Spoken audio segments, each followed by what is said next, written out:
오늘 저는 여러분과 함께 성공적인 대인관계를 위하여라는 제목으로 말씀을 나누고자 합니다. 인간은 사회적인 존재입니다. 인간은 어찌할 수 없이 혼자 살 수는 없습니다. 태어날 때부터 부모와 형제와의 관계를 맺으며 성장하면서 학교, 동창, 이웃, 상하관계 속에 살아야만 합니다. 인간관계를 원만히 잘 이끌어가는 사람은 행복하고 성공적인 삶을 살아갈 수가 있습니다. 사람들의 얼굴 모습이 다 다른 것처럼 개성과 성격이 다 다르기 때문에 무엇이든지 내 마음대로 내 개성대로 살아가면 상호 부딪힘을 피할 수가 없습니다. 어떻게 하면 최선의 인간관계를 갖고 삶을 살아갈 수가 있을까요? 첫째로 우리는 이 세상에 살면서 내 중심으로 살지 말고 항상 이해하며 살려고 노력해야 됩니다. 우리가 서로 함께 살며 서로 이해하고 살려면 반드시 대화가 필요한 것입니다. 일방적으로 자기 의견만 말하고 상대가 따라만 오기를 원하면 이것은 대화가 되지 않습니다. 저는 제가 인생을 다시 산다면 우리 애들 교육할 때 일방적인 내 의견만 말하지 않고 애들의 의견도 들어가면서 키웠을 것이라고 생각합니다. 저는 그걸 몰랐는데 애들이 커서 늘 하는 말이 아버지는 일방적으로 명령만 하고 우리 말은 듣지 않는다. 저는 그걸 몰랐습니다. 애들에게는 내가 명령만 하면 되는 일이지 애들 말에 귀를 기울일 필요가 없다고 생각했는데 그 결과로 애들의 마음속에 굉장한 상처를 입히고 아버지에 대한 이미지가 많이 우겨졌다는 것을 지금 생각할 때 지금 다시 애들을 키운다면 그렇게 하지 않겠다고 생각을 합니다. 사람들은 일방적인 자기 의견만 말하고 상대가 다만 따라오기를 원하는 일이 많이 있습니다. 그렇게 하면 대화가 되지 않죠. 혹은 상대의 이해만을 요구하는 사람입니다. 자기의 의견만 상대에게 강요를 하려고 자꾸 이해해달라고만 요구하면 이것도 대화가 되지 않습니다. 로마서 15장 2절에 우리 각 사람이 이웃을 기쁘게 하되 선을 이루고 덕을 세우도록 할지니라고 말했었습니다. 요사이 부부 문제가 많이 생겨서 가정이 파괴되는데 부부들이 대화를 잘 하지 않고 부딪혀 싸우는 일이 많습니다.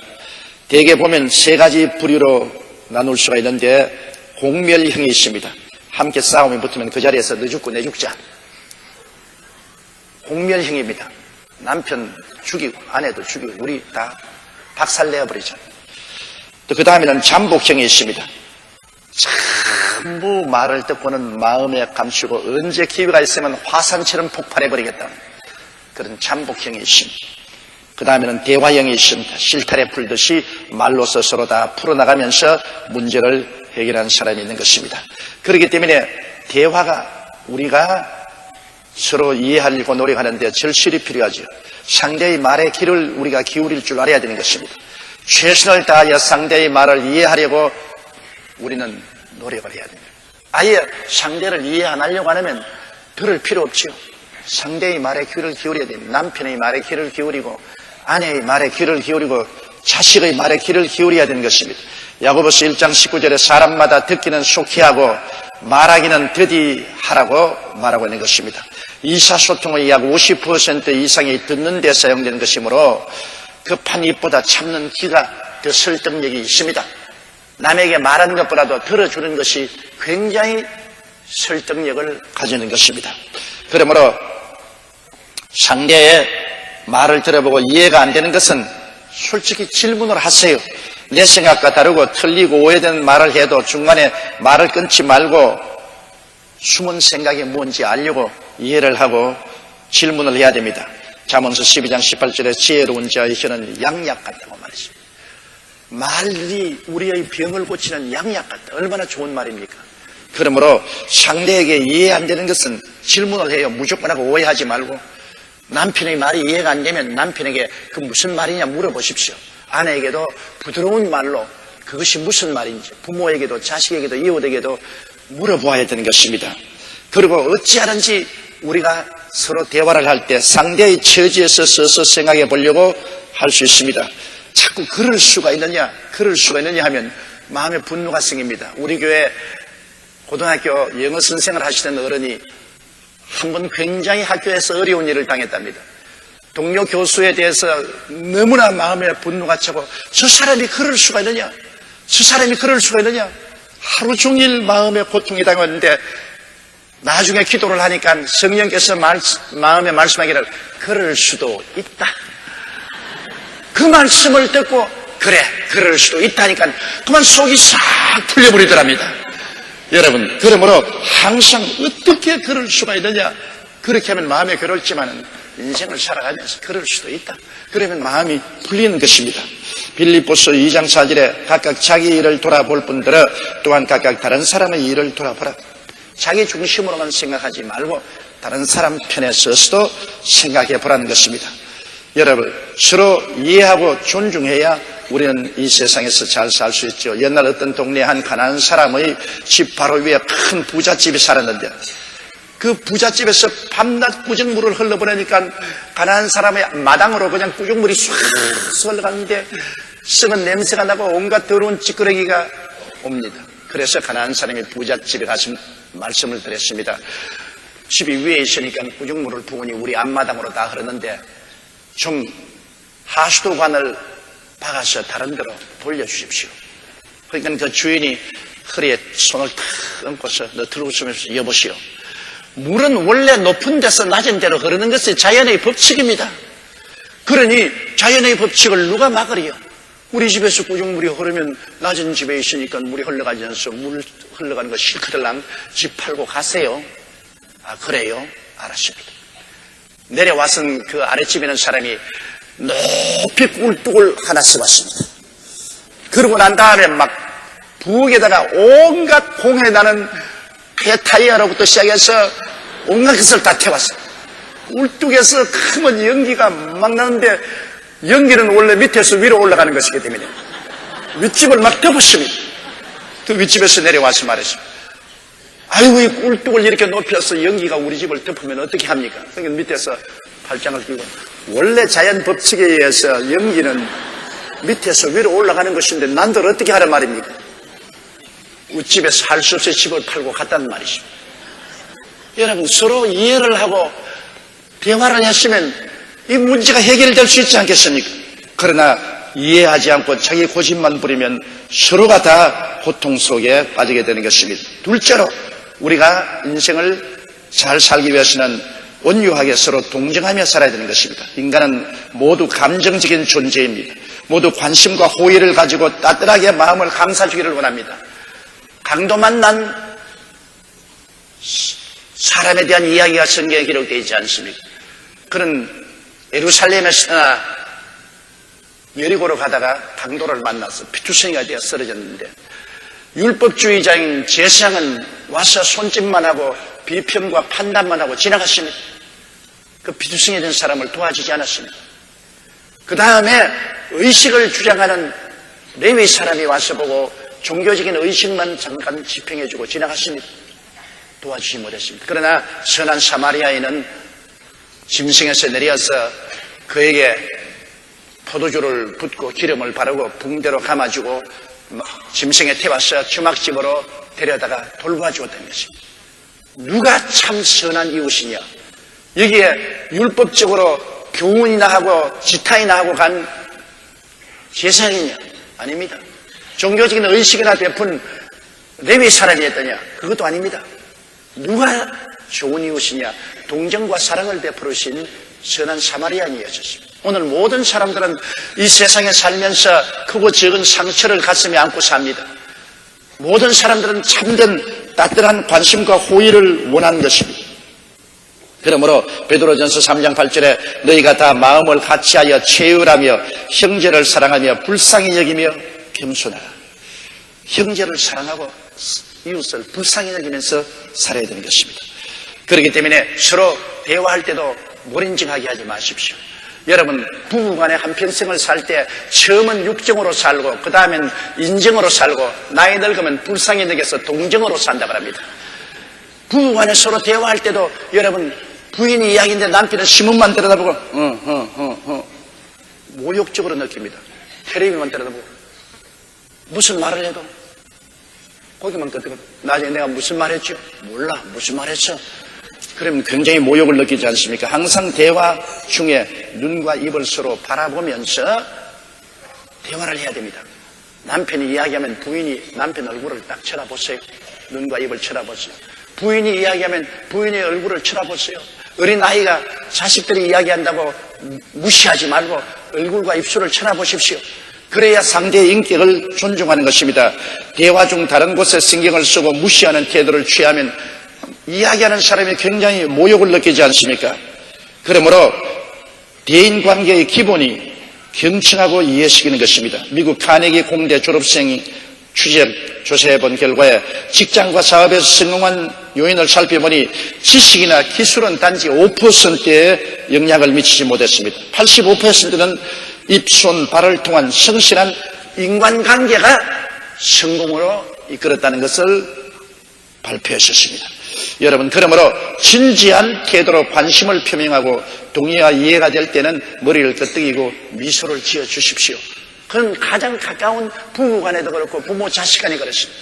이웃 간에도 서로의 대화 중에서 이해가 될 때는 머리를 끄덕하고 미소를 지어주면 말하는 사람이 마음에 기분이 굉장히 좋습니다. 대화 중에 적대적인 표현을 하지 말아야 내 얼굴에 찡그리고 적대감을 가지고서 이웃을 노려보면 말하는 사람이 움츠리지 않습니다. 사람이 말을 할 때 마음에 거스리더라도 얼굴을 찌푸리지 말고 적대 감정을 나타내지 말아야 되는 것입니다. 전도할 때나 부부간에 논쟁을 해서 이기면 백해무익입니다. 전도할 때 서로 하나님이 살아계시냐 안 살아계시냐 논쟁을 합니다. 내가 이기면 그 사람 절대 예수 안 믿습니다. 그러니 전도할 때 전도만 하고 저쪽에서 거역하고 반역하거들랑 그냥 듣고 논쟁은 하지 마십시오. 논쟁해봤자 소용이 없어요.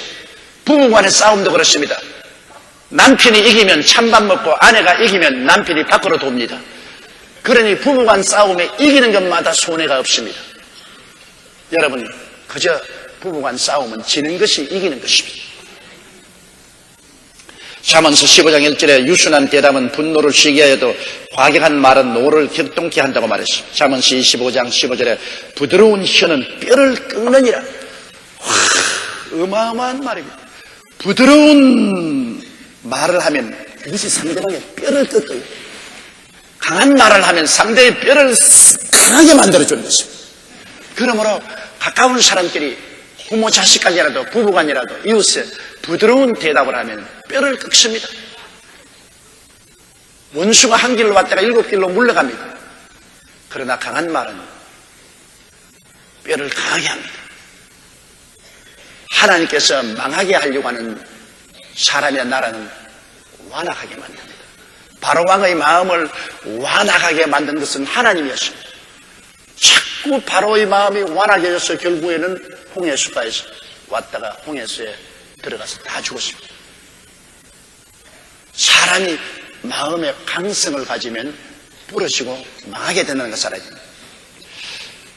동의와 동정은 개별적이죠. 내가 동의는 하지 않더라도 동정은 할 수 있는 것입니다. 다른 사람 말하는데 내가 다 동의는 못하죠. 동의 못한다고 주먹을 휘두르고 싸워서는 되지 않지 않습니까? 동정은 해야 돼요.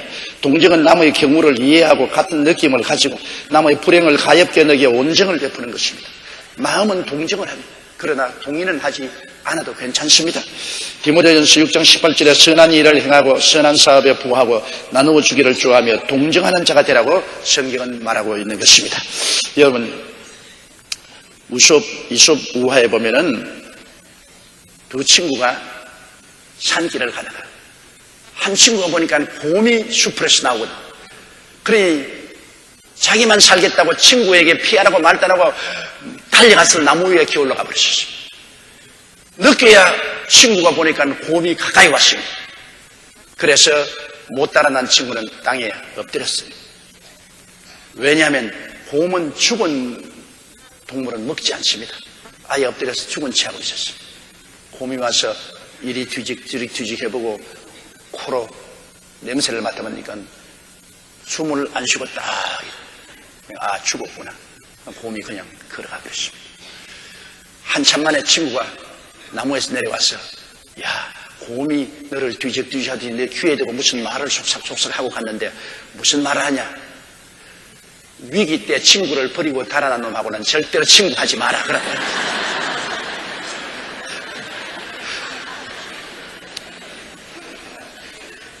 서로 동정할 수 없으면 친구가 되지 말아야 됩니다. 자기 중심으로만 살고 어려움을 당할 때 친구를 버리는 것은 참으로 우리가 진실로 인간의 대화 생활에 부적절한 것입니다. 셋째로 우리는 서로 좋은 인간관계를 맺기 위해서는 칭찬에 인색하지 말아야 되는 것입니다. 우리가 항상 마음을 긍정적으로 대하도록 결심을 해야 됩니다. 마음이 비평적, 부정적으로 대하면 항상 결점만 보이고 결점을 찾게 됩니다. 굉장히 잘못된 심정이요. 자기도 불행하고 남도 불행하게 만듭니다. 마음이 부정적으로 되어 있으면 별 도리 없이 자꾸 다른 상대의 부정적인 면, 결점만 찾아내게 되기 때문에 그렇게 하면 자기도 불행하고 남도 불행하게 만들고 마는 것입니다. 마태복음 7장 3절에 어찌하여 형제의 눈 속에 있는 티는 보고 내 눈 속에 있는 들보는 깨닫지 못하냐고 말하고 있는 것입니다. 우리가 선하게 생각하면 선하게 보게 되고 선하게 말하게 되죠. 그렇기 때문에 상대방의 장점과 능력을 항상 발견하고 그를 돋보이게 해야 되는 것입니다. 누구에나 한 가지 이상의 장점과 능력은 하나님이 주셨습니다. 성경에는 온갖 것을 그 지으며 적당하게 지으셨다고 하나님이 말씀하셨습니다. 탈무드에 보면은 아내는 남편을 왕으로 대우하고 남편은 아내를 왕비로 대해주라고 말하셨습니다. 그럼 가정에서 여러분, 아내가 남편을 왕으로 대접하면 좋아 안 할 남자가 아무도 없어요. 임금님 대하듯이 대해주라. 그리고 또 남편은 아내를 왕후 대하듯이 왕비 대하듯이 대해주라. 서로 그렇게 존귀하게 느끼면 여러분 서로 화해하고 좋은 인간관계를 맺을 수가 있지 않겠습니까? 마태복음 7장 12절에도 무엇이든지 남에게 대접을 받고자 하는 대로 너희도 남을 대접하라고 말하셨습니다. 그렇기 때문에 가정의 화목은 결혼하기 전에 눈을 부릅뜨고 단점이 있는지 없는지 살펴보고 난 다음에 일단 결혼을 했으면 그때 눈을 지그시 감고 장점만 바라보고 단점은 바라보지 말라고 말하고 있습니다. 우리가 서로 장점과 능력을 발견해서 돋보이게 하면은 좋은 인간관계를 맺을 수 있는 것입니다. 그리고 잘하는 일에는 아낌없이 칭찬을 하십니다. 우리들은 칭찬에 너무나 능통하지 못합니다. 아주 야박하리만 칭찬을 하지 않습니다. 그러나 비난하라면 하루 종일 입에 침이 마르도록 비난을 할 수 있습니다. 그렇기 때문에 우리는 잘하는 일에 아낌없이 칭찬할 줄 알아야 됩니다. 왜냐하면 칭찬은 상대를 황홀하게 만들어주는 것입니다. 사람이 마음에 황홀감을 느낀다는 것은 그 사람이 굉장히 행복하게 만들어줍니다. 칭찬을 들으면 황홀해지고 그 다음에 굉장히 행복해지는데 자기가 행복해지는데 남을 여러분 해칠 리가 있겠습니까? 잠언서 16장 24절에 선한 말은 꿀송이 같아서 마음에 달고 뼈에 양약이 된다고 말했습니다. 칭찬, 선한 말은 마음에 꿀송이 같아서 마음에 달고 뼈에 양약이 된다. 이렇게 좋은데 왜 우리가 가까운 사람끼리 서로 칭찬을 안 합니까? 남편을 칭찬하고 아내를 칭찬하고 부모를 칭찬하고 자식을 칭찬하고 이웃을 칭찬하면 그 말이 꿀송이 같아. 마음에 달고 뼈로 양약이 되게 합니다. 이런 좋은 일을 왜 우리가 안 하겠습니까? 여러분, 문서에 보면은 칭찬하는 일이 생겼을 때는 즉시 칭찬하라고 말합니다. 그걸 나중에 하지 말고 그 자리에 칭찬하라. 잘한 점을 구체적으로 칭찬. 이것 참 잘했다고 칭찬하라. 가능한 한 공개적으로 칭찬. 부인을 칭찬하고 싶거든 애들 있는 데서 칭찬해요. 몰래 방에 들어가서 귀에 대놓고 칭찬하지 말고 애들 있는 데서 야, 너 어머니 정말 보통 여자 아니다. 음식 솜씨도 좋거니와 사람 대하는 태도가 얼마나 좋으냐. 황홀함을 느낍니다. 아내들 여러분, 남편을 칭찬할 때 애들이나 시집 식구들 앞에서 칭찬하라고요. 우리 남편 정말 내가 봐도 굉장히 훌륭하다. 내가 데리고 살기엔 아까운 사람이다. 얘가 구체적으로 칭찬해 주십시오. 남편이 황홀감을 느끼죠. 그 부인에 대해서 얼마나 감사하게 느끼겠습니까? 그리고 결과를 하는 과정을 칭찬하십니다. 결과는 잘못되었을지라도 지나온 과정은 잘한 것이 많습니다. 그런 것을 들어서 우리가 칭찬을 해야 되는 것입니다. 칭찬은 힘이 있어요. 적을 아군으로, 원수도 은인으로 만들 수가 있습니다. 칭찬이 늘어나면 원망도 없어집니다. 칭찬은 돈 안 들고 기 살리는 대단한 처방입니다. 칭찬은 사람을 바꾸는 유일한 방법입니다. 그러므로 잘하는 일에 아낌없이 우리가 칭찬을 해야 되는 것입니다. 칭찬을 잘하는 사람은 훌륭한 남편, 훌륭한 아내, 부모, 자식, 이웃이 될 수 있습니다. 칭찬하는 데는 큰 에너지가 필요한 것도 아니고 비용이 많이 드는 것도 아닙니다. 그럼에도 불구하고 칭찬에 인색한 사람은 인생의 실패자가 되는 것입니다. 넷째로 우리는 모든 일에 늘 용서하는 마음을 가져야 됩니다. 미움과 분노는 어마어마한 스트레스가 됩니다. 마음의 평화와 기쁨이 우리가 미워하고 분노하면 다 파멸되어 버리고 맙니다. 야고보서 1장 20절에 사람의 성내는 것이 하나님의 의를 이루지 못함이라고 했었습니다. 잠언서 16장 32절에 노하기를 더디하는 자는 용사보다 낫고 자기의 마음을 다스리는 자는 성을 빼앗는 자보다 낫다고 말했습니다. 과장된 것 같다고 생각합니까? 그렇지 않습니다.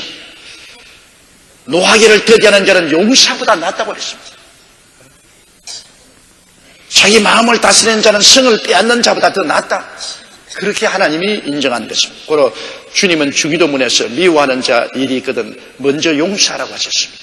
마태복음 6장 14절로 15절에 너희가 사람의 과실을 용서하면 너희 천부께서도 너희 과실을 용서하시려니와 너희가 사람의 과실을 용서하지 아니하면 너희 아버지께서도 너희 과실을 용서치 아니하리라고 말했습니다. 우리가 이웃을 용서하는 것과 우리가 하나님 앞에서 용서받는 것이 이와 같이 서로 연결되어 있습니다. 늘뛰기와 같습니다. 한 사람이 너를 잘 뛰면 다른 사람이 높이 올라가서 또 잘 뛰고 뛰는 것처럼 우리가 용서하면 하나님 용서를 받고 우리가 용서하지 아니하면 우리 하나님의 용서를 받지 않는 상대성을 가지고 있는 것입니다. 베드로에게는 7번 용서하는 것이 참으로 그가 할 수 있는 최선의 일이라고 말했습니다. 그래서 주님께서 주님 이웃이 나에게 해를 끼쳤을 때 내가 7번만 용서하면 됩니까? 주님께서 베드로 보시고 7번씩 70번이라도 죄를 짓고 돌아서서 잘못했다 하거든 용서해 주라고 말하셨습니다. 그것은 490번을 용서하라는 말인데 여러분 하루에 490번 용서하라는 것은 무한대로 회개하거든 용서해 주라고 말씀하신 것입니다. 누가복음 17장 3절로 4절에 너희는 스스로 조심하라. 만일 내 형제가 죄를 범하거든 경계하고 회개하거든 용서하라. 회개하거든 용서하라. 뭐 회개도 안 하는데 용서해 줍니다. 용서해줍니다고 돌아다니는 말은 하지 않습니다. 죄를 범하거든 경계하고 회개하거든 용서하라. 만일 하루 7번이라도 내게 죄를 얻고 7번 내게 돌아와서 내가 회개하노라 하거든 너는 용서하라 하시다.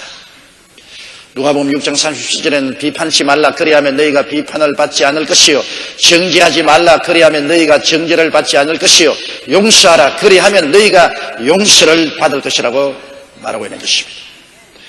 칭찬은 사랑에서 나오고 비난은 원망에서 나옵니다.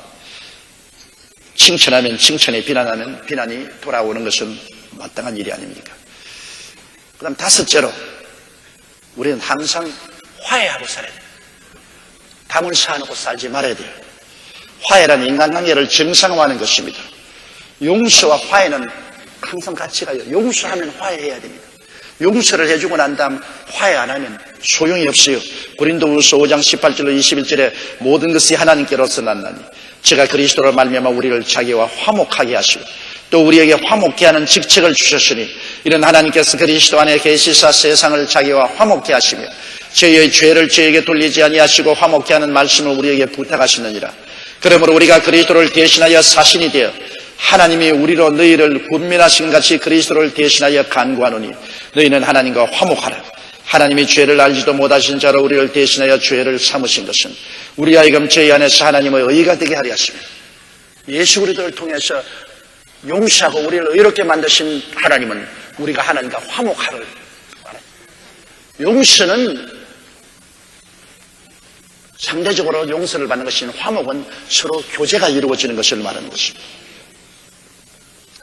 용서의 완성이 화해인 것입니다. 미움의 담을 흘려버리는 것이 예수님의 십자가를 통해서 하나님은 용서하시고 인간과 만물과 화해하시다. 하나님과 화해하심으로 우리는 지금 예수 이름으로 하나님의 성전에 마음대로 들어갈 수 있습니다. 용서만 받았을 때는 움츠리고 있지만은 화해를 했을 때는 웃음소리가 성전에 가득합니다. 우리 하나님 앞에 예수 그리스도 이름으로 우리가 찬미하고 감사하고 나가면 하나님의 웃음소리가 성전에 가득하십니다. 왜? 용서했을 뿐 아니라 우리가 화해했기 때문인 것입니다. 우리가 부부간에 싸웠을지라도 서로 용서하고 난 다음 그 다음에는 악수하고 서로 포옹하고 화해해야 되겠습니다. 용서는 했지만 화해는 못한다. 내 눈에 흙이 들어갈지라도 나는 화해는 못한다. 그렇게 한 사람 많이 있어요. 용서하고 난 다음에 화해하지 못하면 그 용서는 얼마 있지 않아요. 효과가 없어져 버리고 마는 것입니다. 에베소 2장 14절에 그는 우리의 화평이신지라 둘로 하나를 만드사 중간에 막힌 담을 허셨다고 말하셨습니다. 골로새 1장 20절에 그의 십자가의 피로 화평을 이루셔 만물 곧 땅에 있는 것들이나 하늘에 있는 것들을 그로 말미암아 자기와 화목해 되기를 기뻐하신다. 하나님 보십시오. 우리하고 화목되기를 원하시는 것입니다. 데살로니가전서 5장 15절에 삼가 누가 누구에게든지 악은 악으로 갚지 말게 하고 오직 피차 대하든지 모든 사람을 대하든지 항상 선을 쫓아라. 나는 아주 어린아이 같은 이야기를 들어본 적이 있어요. 옛날에 저희 목사고 은사인 루피 리처드 목사님이 부산에 계시는데 존 허스턴 목사님이 선교사로 한국에 와서 그 리처드 목사님 마당에 인식하는 주거용 차를 떼놓고서 그 집에서 잠시 머물렀습니다. 그런데 이 리처드 목사님이 여러 가지 면에서 허스턴 목사님하고 뜻이 안 맞았어요. 하루는 대판으로 잡았습니다. 그러고 난 다음에 목사님이 뛰어와서 마당에다 줄을 끄었습니다. 그 주거용 자동차하고 자기 집하고 줄을 요 건너만 오면 가만 안 둔단 말이죠. 그래서 어린아이 장난 같습니다. 노인들이 싸워가지고서 줄을 끄어놓고 나도 너 건너갈 테니까 너도 건너오지 마라. 그렇게 했다가 나중에 서로 용서하고 그 다음에는 하루 나오더면 줄을 발로서 싹싹 지워버리더랍니다. 그러니까 용서했으니까 이제 건너와도 괜찮다. 여러분 항상 마음에 줄을 그어놓으면 안 돼요. 용서했으면 줄을 지워버려야 돼요. 우리는 서로 화해해야 되는 것입니다. 하나님 아버지께 나갈 때 어떤 마음으로 나갑니까? 우리는 용서받았다고만 생각하면 안 됩니다. 용서만 받았을 뿐 아니라 하나님과 화해했습니다. 그러므로 화목하다고요. 용서만 받았다면 마음에 움츠림이 있을 것입니다. 그러나 하나님과 화해해버렸습니다. 화목했습니다. 이제는 과거가 다 없었습니다. 하나님과 악수하고 하나님과 포옹하고 하나님 품에 안겼으니 우리가 예수 그리스도를 인하여 강하고 담대하게 하나님 앞에 나갈 수가 있습니다. 용서만 받았을 뿐 아니라 하나님과 화해한 사람인 것입니다. 옆에 분들에게 당신은 하나님과 화해한 분입니다. 그렇게 인사해 주십시오. 그러니 하나님과 여러분 사이에 막힌 담이 없습니다. 자유왕래할 수 있게 된 것입니다. 그러므로 우리 예수 믿는 사람이 얼마나 영광스럽고 놀라운 특권을 가지고 있지 않습니까?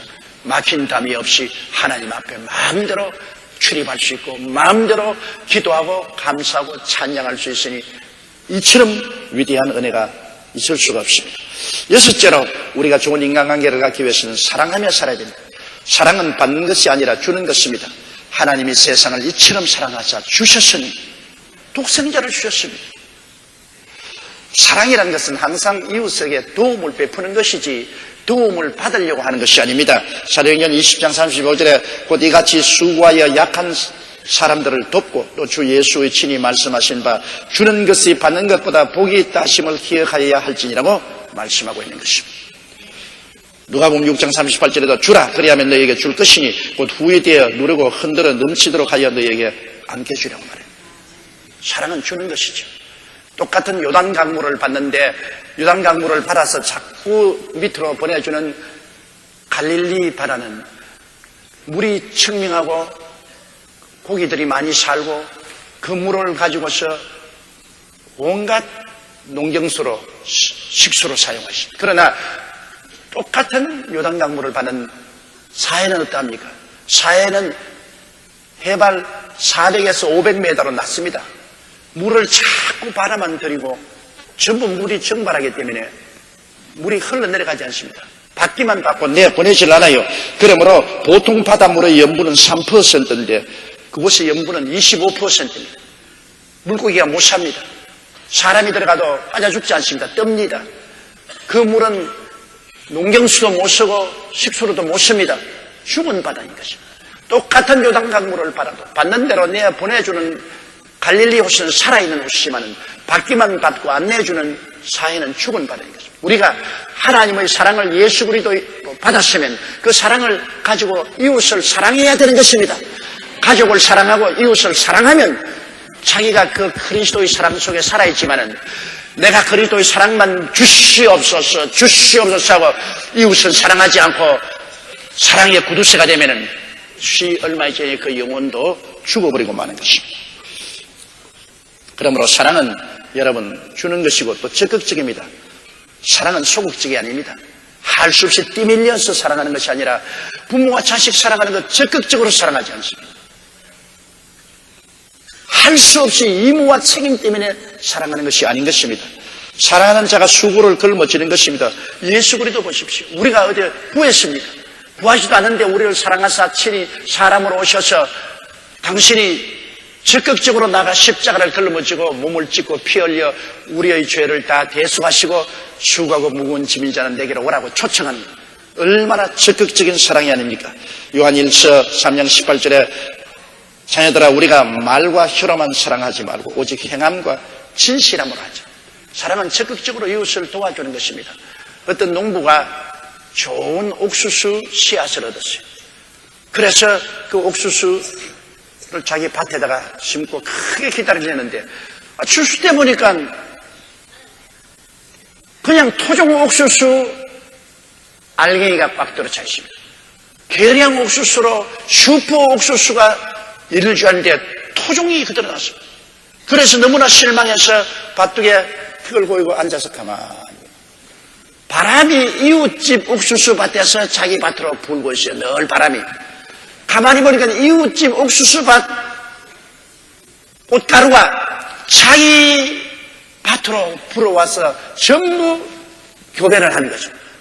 그러니 슈퍼 옥수수 씨앗을 심어도 꽃가루는 이웃 밭에서 바람을 타고 날아와서 자기의 옥수수에 교배를 시키므로 전부 토종 옥수수밖에 안 생겨나요. 알았다. 그 이름에는 슈퍼 옥수수 씨앗을 2배를 구해가지고서 이웃 농꾼에게 선물로 주었습니다.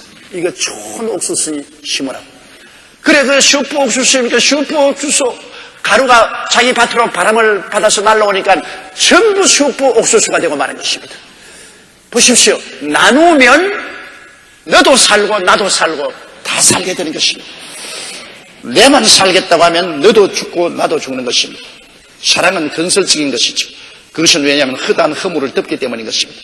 어머니가 어린아이가 잘못해서 울고 올지라도 치마폭으로 안고 눈물을 흘리는 애 눈물을 닦아주고 용서해주고 그러면 마음이 얼마나 어린아이가 치료받지 않습니까? 우리가 어릴 때 어머니 치마폭에 머리를 박고 울면서 어머니의 위로를 받았던 기억이 한두 번은 다 같이 있을 것입니다. 베드로전서 4장 8절에 무엇보다 열심으로 서로 사랑할지니 사랑은 허다한 죄를 덮느니라. 잠언서 10장 12절에 미움은 다툼을 일으켜도 사랑은 모든 허물을 가리우느니라. 사랑하는 자는 허물을 가립니다. 부모가 자식이 잘못한 걸 알면서도 자식의 허물을 다른 사람에게 자꾸 감춥니다. 왜냐? 사랑하기 때문에 그렇습니다. 친정어머니가 딸을 비난하면 10번 변명하라고 감춥니다.